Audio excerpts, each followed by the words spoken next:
U redu, ljudi. U ovim teškim vremenima možda ipak imam neke dobre vijesti za vas. Siguran sam da ste svi čuli za danski rat protiv migranata. A ono što je jedinstveno kod Danske jest to da taj rat vodi vladajuća ljevičarska stranka, socijalistički demokrati. Dakle, možda ipak ima malo zdravog razuma u ljevičarskoj ideologiji. Možda, ne znam. Nisam stručnjak za dansku politiku. Pročitao sam neke protuargumente koje su iznijeli kritičari danske vlade, ali samo vam prenosim ono što se izvještava. Možda se sjećate da je prošle godine Danska objavila rat ilegalnim migrantima i rekli su da svaki ilegalni migrant koji uđe u Dansku mora predati svu svoju imovinu.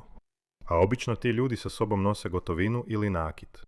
A dansku vladu su snažno kritizirale grupe za ljudska prava zbog toga što je opljačkala neke od najranjivijih ljudi na svijetu. Dakle, osnovna ideja bila je učiniti Dansku najmanje privlačnim odredištem za ilegalne migrante. Ali s druge strane, Pedro Sanchez čini Španjolsku najuzbudljivijim odredištem za ilegalne migrante. Dakle, očito će to imati neku posljedicu. Dopusti mi da ti to pročitam. Govoriš li francuski? Mala. A ovi dečki su u Marseille. Odakle si ti? Marseille? O, da, točno. Izgledaš jako francuski.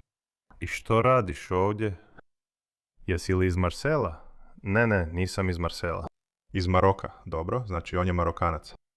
Da, ali živiš li u Maroku? Ili u Marcelu? Da, Albox. Ne znam što to znači. A, došao si u Španjolsku. U redu, to je Španjolska. Dakle, otišao je u Španjolsku. Došao je kao ilegalni migrant 2015. godine i sada si se vratio u Španjolsku. Da. U redu. U redu, dobro onda. U redu, hvala vam onda. Sretno. Dakle, ljudi koji su se naselili u drugim dijelovima Europe, poput Francuske, vraćaju se u Španjolsku jer to znaju. U Španjolskoj Pedro Sanchez dijeli španjolska državljanstva kao da su bomboni. Dakle, to je razlika između toga da svoju zemlju učinite najmanje poželjnom destinacijom i toga da je učinite najprivlačnijom ili najisplativijom destinacijom. Ali zašto govorimo o Danskoj? Što je novo u Danskoj? Pogledajte ovo. Donose novi zakon. Vrlo je zanimljivo. Ovo je AI prijevod, ali titlovi su što točniji jer ih je postavio Danac.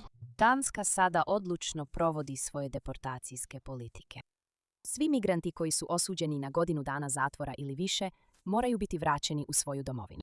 I to bi se dogodilo automatski, bez pojedinačnog pregleda slučaja, kako se inače zahtijeva. Stručnjaci kažu da ovo jasno krši Europsku konvenciju o ljudskim pravima. Oh, ta prokleta EKLJP. Da, naravno. Možda postoji način da se to zaobiđe.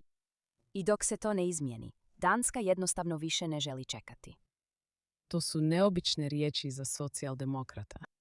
Premijerka Danske Mette Frederiksen pooštrava migracijsku politiku.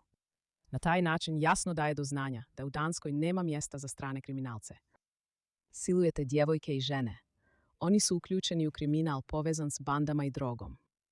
Nažalost, još je nismo uspjeli deportirati. Zbog načina na koji se tumači Europska konvencija o ljudskim pravima, ona daje prednost počinitelju u odnosu na žrtvu. Strani počinitelji kaznenih djela trebali bi automatski biti deportirani za zatvorske kazne od najmanje 1 godine. Promjene počinju sada. Ne samo 1 godina. Bilo kakva kaznena evidencija. Nemaš pravo ostati. To je to. Gubi se. I dečki, nema ništa loše u tome. Bio sam na studentskoj vizi 4 godine prije nego što sam postao stalni stanovnik Australije. I bio sam prestravljen čak i zbog kazni za prebrzu vožnju, iako sam ih dobio nekoliko. Bio sam apsolutno užasnut zbog toga jer nisam znao. Mislio sam, što ako imam kazneni dosje, pa će me onda deportirati natrag u Pakistan. Tamo se nikad nisam želio vratiti. I nisam bio jedini. Svi moji prijatelji koji su također bili strani studenti osjećali su isto. To je bilo ono što smo svi očekivali. Ako odeš u stranu zemlju i prekršiš njihov zakon, vratit će te natrag. Kada se ta promjena dogodila? Kada smo prešli s toga da će te vratiti natrag, na to da sada možeš počiniti bilo kakav zločin koji želiš. Možeš silovati naše žene. Možeš provaljivati u tuđe kuće i još uvijek možeš očekivati da ćeš postati stalni stanovnik Australije. Kada smo došli do toga? To jednostavno prkosi zdravom razumu. I u tome nema ništa loše. I to sam već prije primijetio. Rekao sam ti, moja majka jedva govori engleski ovdje, ali dobiva poruke od Medicarea i svih tih državnih odjela na urdu jeziku. I ona je rekla, gledaj, nisam to tražila. To je demotivira da uči engleski. Pa ona može čitati engleski, može razumjeti engleski, ali je malo sramežljiva kad treba govoriti. Ima više od 70 godina, ali zamisli da si mlada osoba. Zašto potičete ljude da ne uče lokalni jezik? I isto je gdje god pogodaš u svakom odjelu. Oni se pretrgnu da udovolje ljudima koji dolaze. Ne biste se trebali pretrgavati da udovoljavate. I kao što ste čuli, Tony Burke, ministar unutarnjih poslova, rekao je da se ne morate asimilirati.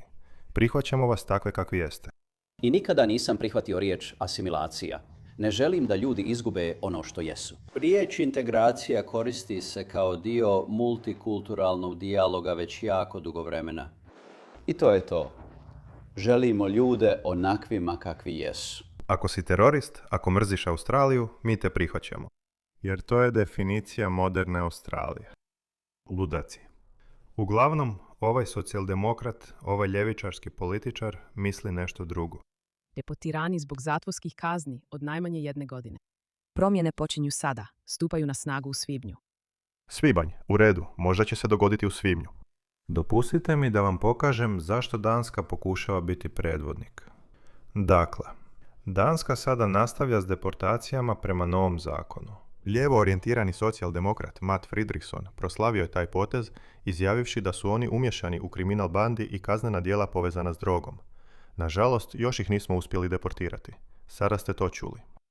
Nažalost, još ih nismo uspjeli deportirati zbog Europske konvencije o ljudskim pravima, što je ista izlika koju koriste i u Ujedinjenom kraljevstvu, iako Ujedinjeno kraljevstvo više nije ni dio Europske unije. Ujedinjeno kraljevstvo doslovno može istupiti iz Europske konvencije o ljudskim pravima u jednom danu i jednim potpisom. To vam govori koliko su nezainteresirani raditi u najboljem interesu britanske javnosti. Sada ovo su neki od statističkih podataka. Pogledajte ovu stopu osuđujućih presuda za silovanje prema zemlji podrijetla u odnosu na stope za osobe danskog podrijetla. Dakle, to sam već rekao. Bez obzira kolika je stopa silovanja, seksualnih napada, ubojstava, provala u bilo kojoj matičnoj zemlji među domicilnim stanovništvom, to je uvijek referentna vrijednost. Ako 5 Danaca počini silovanje na 100.000 stanovnika, onda je to referentna vrijednost. Ako uvezete kulturu koja počini više silovanja od toga, onda je ta kultura opasna i ne bismo ih trebali dovoditi. Ako je manje od toga, onda je to dobar znak da, u redu, možemo dovesti te ljude jer je njihova stopa silovanja ili kriminala manja od nacionalnog prosjeka. Pogledajte ovo. Somalici ili subsaharski Afrikanci imaju 20 puta veću vjerojatnost da siluju Dankinju nego domaći Danac. Sirijci 16,4 puta. Palestina 16 puta. Dakle, kada bombe ne padaju, vi ih puštate unutra. Ovo je ono što oni rade. Libanon 11,4 puta. Afganistan 10,9 puta, Irak, Iran, Maroko, Bugarska, Turska. O, Pakistan je također tamo. 5 puta je vjerojatnije. Rumunjska 2,6 puta. Dakle, Rumunjska je jedina evropska zemlja. Pa ako želite uključiti i Bugarsku i Tursku tamo. Nijedna zapadna zemlja nije među njima. Wow! I pogledaj ovo. Ovo se dogodilo. Ova vijest je izašla prije nekoliko godina. Dakle, suci za prekršaje u Viktoriji su poučeni da daju blaže kazne kako bi izbjegli deportaciju kriminalnih migranata. Pogledaj ovo. Vlada Savezne države Viktorije istražuje uznemirujuća izvješća da su suci za prekršaje bili savjetovani davati blaže kazne kriminalnim migrantima kako bi izbjegli deportaciju. Što me dovodi do sljedećeg komentara koji sam negdje pročitao, gdje su rekli da će danski suci sada davati kazne od 11 mjeseci kriminalcima kako bi izbjegli njihovu deportaciju. Eto tako je. Neki Danac kaže da nitko ne vjeruje toj ženi. Ona je vođa najveće pedofilske stranke u Danskoj. Ona podržava sve islamske promjene u Danskoj, čak i dječje brakove. On je prevario danske porezne obveznike za 150 milijardi danskih kruna, što je 23 milijarde američkih dolara u posljednje 4 godine. Ilegalno ubio 17 milijuna, ne znam što je to. Gledaj, ne znam te detalje. I opet, vidjet ćemo kad se to dogodi. Ali čuo sam i neke druge vijesti, da Danska stoji bolje od drugih europskih zemalja kada je riječ o ilegalnim migrantima. Ali što bi Ujedinjeno kraljevstvo moglo naučiti iz toga? O Bože, pogledajte ovo. Ovo je Indija, ljudi. O Bože. Razumijete li zašto imam toliko prezira prema određenim kulturama? Razumijete li to? Razumijete li zašto javno govorim da, iako sam rođen u tom dijelu svijeta, nemam nikakvu odanost zbog vrijednosti? Ne znam. O Bože, pogledajte ovo. Mlada majka pogođena je zalutavim metkom dok se u petak na večer vraćala kući sa svoje dvoje djece u Jonu. Kulturno obogaćujući članovi bendi. Pogledajte ovo. Ljudi, Francuska je užasna. Francuska je apsolutno užasna. Upravo sam nešto vidio. Dopustite mi da to podijelim s vama, ako to mogu pronaći. Pogledajte ovo. Ovo je London. Bog hvala. Pokajte se! Predajte svoja prava Isusu! O Bože, jedini Britanac u ovom podzemnom ili nadzemnom vlaku. Aleluja! Hvalite ime Isusovo! Kogod bi učinio zlo u tome! Ipak ima još Britanaca. Ovo je zamjena, dečki. Ovo je demografska zamjena. Napravio sam ovaj video prošli tjedan i bio je prilično uspješan. Ako ga niste pogledali, stavit ću poveznicu na kraju videa gdje je danska policija brutalno tukla vlastiti narod jer su prosvjedovali protiv ubacivanja 110 ilegalnih migranata u malo nizozemsko mjesto. Mislili su da mogu ušutkati javnost koristeći silu, ali pokazalo se da to nije slučaj. Danske žene prosvjeduju. Prosvjeduju protiv smještanja 110 ilegalnih migranata u njihovoj četvrti, jer znamo što će se dogoditi. Mnoge od tih djevojaka ili žena bit će napadnute od strane ovih napaljenih muškaraca iz trećeg svijeta. Napaljenih, primitivnih, barbarskih, srednjovjekovnih kultura, pećinskih ljudi. To će se dogoditi. To će se dogoditi gdje god pogledate. Već se dogodilo. Nastavit će se događati. I ništa se neće promijeniti. Jedino razumno i humano rješenje je pohvatati ih. Žao im je, vi ste došli ovdje ilegalno. Ili, ako se vratite, to je to. Nije tako teško. Ja bih unajmio brod. Veliki brod. Ogroman, prokleti brod. Ja određujem kazne. Idite od vrata do vrata. Jedan od izgovora koje ove vlade koriste za pružanje smještaja tim ilegalnim migrantima je da bismo trebali znati gdje se ti ljudi nalaze. U redu, sada znate gdje se nalaze jer im Francuska ne pruža smještaj, pa su posvuda na ulicama. Dakle, neke od tih zemalja, poput Nizozemske i Ujedinjenog kraljevstva, pružaju im smještaj. Tako znaju gdje se nalaze.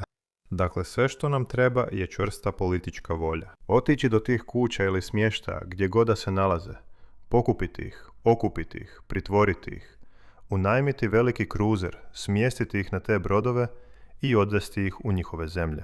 5 ili 6 zemalja iz kojih većina tih ljudi dolazi. I onda ih tamo iskrcati. Doslovno ih iskrcati u luci i reći, oprostite, nije naš problem. U redu, oprostite. Radiš što god želiš i onda ne puštaš nikoga unutra. Koristi gumene metke, ne znam. Imam neke ideje, ne znam mogu li ih ovdje podijeliti, ali dečki, čvrsto vjerujem. Kad vlade nešto žele napraviti, nitko ih ne može zaustaviti. Oni imaju moć, oni imaju osoblje, oni imaju oružje. Oni imaju sredstva da učine što god žele, ali ako im nedostaje političke volje zbog njihovih iskrivljenih ideologija, tada nailazimo na ove probleme. Ali izgleda da je Danska spremna nešto poduzeti po tom pitanju. Možda Danska može predvoditi i pokazati ostalim zapadnim demokracijama kako se nositi s tim problemom. Možda, ne znam. Pa vjerovat ću kad se to dogodi. Ali ostanimo pozitivni, jer znam da se to može dogoditi ako oni to žele.